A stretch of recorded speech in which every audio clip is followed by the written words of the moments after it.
اللہ پاک قرآن پاک میں فرماتا ہے ولا تطرد الذین یدعون ربهم بالغداۃ والعشی یریدون وجہہ، اور ان لوگوں کو دور نہ کرو جو صبح و شام اپنے رب کو اس کی رضا چاہتے ہوئے پکارتے ہیں۔ یہ شان اصحاب صفہ کی ہے۔ حضرت شیخ سید علی حجویری داتا صاحب رحمۃ اللہ فرماتے ہیں کہ یہ آیت مبارکہ اصحاب صفہ کی شان میں نازل ہوئی۔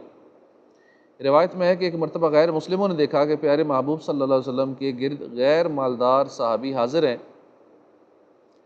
غیر مسلم بولے کہ ہم ان غریبوں کے ساتھ ہمیں بیٹھتے ہوئے شرم آتی ہے، انہیں یہاں سے اٹھا دیا جائے تو ہم کلمہ پڑھ لیں گے، کہ حضور کے ارد گرد یہ غریب لوگ بیٹھے ہوتے ہیں ہر وقت، ان غریبوں کو ہٹا دیں تو ہم کلمہ پڑھ لیں گے۔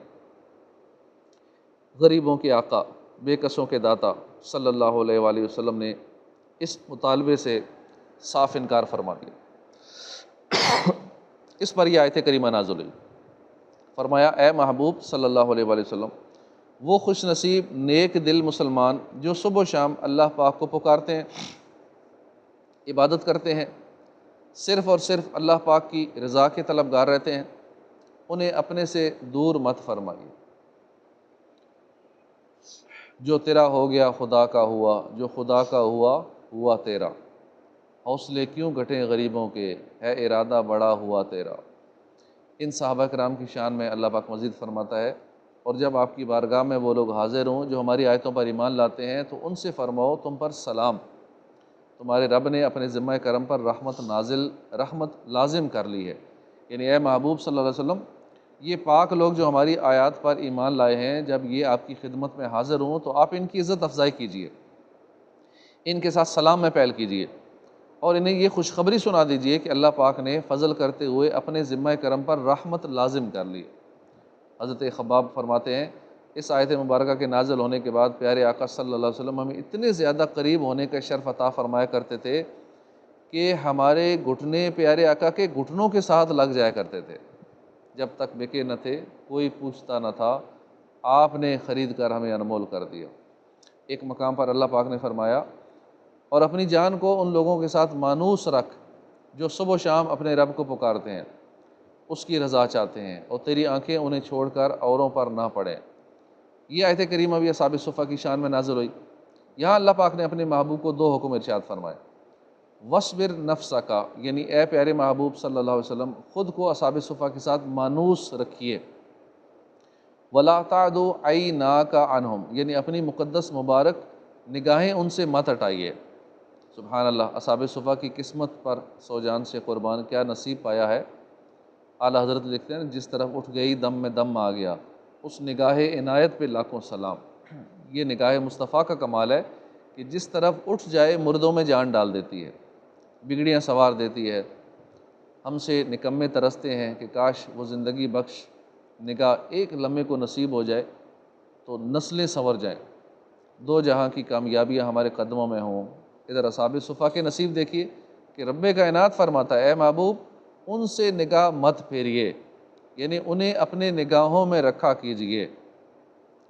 اصحاب صفہ کے صدقے ہم نے کموں پر بھی کاش کرم ہو جائے، خوشا قسمت وہ دم بھر کو جو نظر زندگی بخشیں، یہ عالم زندگی کا زندگی بھر ہو تو کیا کہنا۔ یعنی ایک نگاہ ہو جائے حضور کی تو سارے مشکلیں حل ہو جاتی ہیں، سارے مسئلے مسائل زندگی کے حل ہو جاتی ہیں، حضور کی ایک توجہ ہو جائے تو سرکار ایک نگاہ فرما دے۔ تو صحابہ کرام کے بارے میں تو اللہ پاک نے فرمایا کہ ان کو ہر وقت ہی نظر میں رکھیے، ہر وقت ہی ان کو اپنے نگاہ میں رکھیے، اصحاب صفہ کو۔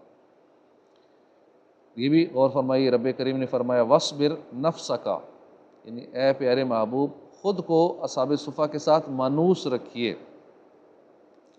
روایت میں ہے کہ محبوب ذیشان صلی اللہ علیہ وسلم کا معمول مبارک یوں تھا کہ اصحاب صفہ کے پاس تشریف رکھتے، کچھ کام ہوتا تو تشریف لے جاتے۔ جب یہ آیت نازل ہوئی تو اس کے بعد سے معمول مبارک یوں ہو گیا کہ جب تک اصحاب صفہ خدمت میں حاضر ہوتے آپ صلی اللہ علیہ وآلہ وسلم بھی تشریف فرما رہے تھے، جب وہ حضرات اٹھتے تو آپ صلی اللہ علیہ وسلم کہیں تشریف لے جاتے تھے، یہاں تک کہ آپ اپنی کسی ضرورت کے تحت بھی تشریف نہیں لے جاتے تھے۔ تو ہم نے دو آیات کریمہ سنی، ان دونوں آیات میں ارشاد ہوا صبح و شام اپنے رب کو پکارتے ہیں، اس کی رضا چاہتے ہیں۔ اصحاب صفہ کا ذوق عبادت دیکھیے کتنا کمال کا ہوگا۔ رب کریم گواہی دے رہا ہے کہ اصحاب صفہ عبادت گزار ہیں، صبح و شام عبادت کرتے ہیں، اور عبادت بھی کیسی؟ ریاکاری والی نہیں، دکھاوے والی نہیں، بلکہ یریدون وجہہ، اصحاب صفہ نہایت اخلاص کے ساتھ صرف اور صرف اللہ کی رضا کے لیے عبادت کرتے ہیں۔ کاش ہم غلامان مصطفیٰ، غلامان صحابہ کو بھی عبادت اور ریاضت کی توفیق نصیب ہو جائے۔ ہم اپنے دن رات صبح و شام کا جائزہ لیں، کیا ہم بھی عبادت کرتے ہیں؟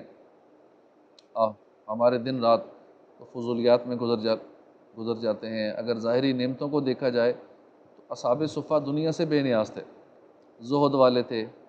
ہم نے سنا بعض دفعہ تو 3 دن تک ایک لقمہ بھی ان کے پیٹ میں نہیں اترتا تھا، تن پر پہننے کے لیے صرف ستر چھپانے کا لباس ہوتا تھا۔ اس کے باوجود یہ حضرات دن رات عبادتوں میں گزارا کرتے تھے کہ ایک سوٹ بھی نہیں ہے پہننے کا، صرف اتنا سارا کپڑا ہے کہ ستر ناف سے لے کر گھٹنوں سمیت بس ایک چادر ہے، دوسرا کپڑا کوئی نہیں ہے، اور باقی کچھ بھی نہیں، صرف ایک ہی کپڑا ہے، پھر بھی اتنی زیادہ اللہ کی عبادت کرتے تھے، دن رات عبادتوں میں گزارا کرتے تھے۔ اور دوسری طرف ہمارا حال ہے کہ ایک سے ایک لذیذ کھانا ہم کھاتے ہیں، رات کو کھا کر سوتے ہیں، صبح اٹھ کر پھر کھاتے ہیں، لباس الحمدللہ بہترین پہنتے ہیں، کتنے سوٹ رکھے ہوتے ہیں ہم نے، دیگر اپنی نعمتوں کا حساب لگائیں، گھر کے اندر ساز و سامان کا حساب لگائیں، جو ہماری ہر بندے کی پرسنل چیزیں ہیں اس کا حساب لگائیں، اتنی نعمتوں کے باوجود بھی ہم عبادت نہیں کرتے، عبادت سے جی چراتے ہیں۔ کثرت سے تلاوت کرنا، اٹھتے بیٹھتے اللہ پاک کا ذکر کرنا، درود پاک کی کثرت کرنا، رات بھر نوافل پڑھنا، یہ تو بڑی دور کی باتیں ہیں۔ اکثریت ایسوں کی ہے جو 5 نمازیں بھی پوری نہیں پڑھتی، کبھی 2 پڑھ لیں، 4 پڑھ لیں، کبھی فجر قضا، کبھی عشاء میں سستی۔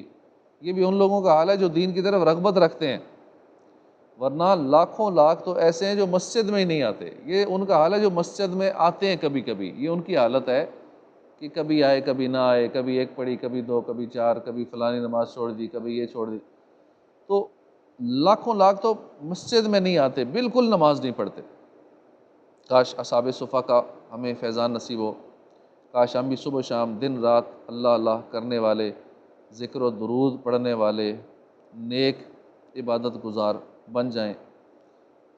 آمین بجاہ نبی الامین صلی اللہ علیہ وآلہ وسلم۔ اعوذ باللہ من الشیطان الرجیم۔